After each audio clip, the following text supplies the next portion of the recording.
Anzünder rein, oben Grillkohle, dann brennt es unten an und durch den Luftzug, durch den leichten Wind sparen wir uns heute auch den Föhn.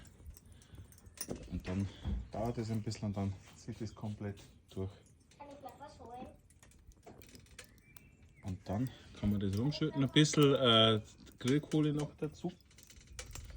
Und dann ist der Grill auf Temperatur und kann gegrillt werden. Dann kommt oben der große Grill und dann freuen wir uns schon drauf. Summer on YouTube.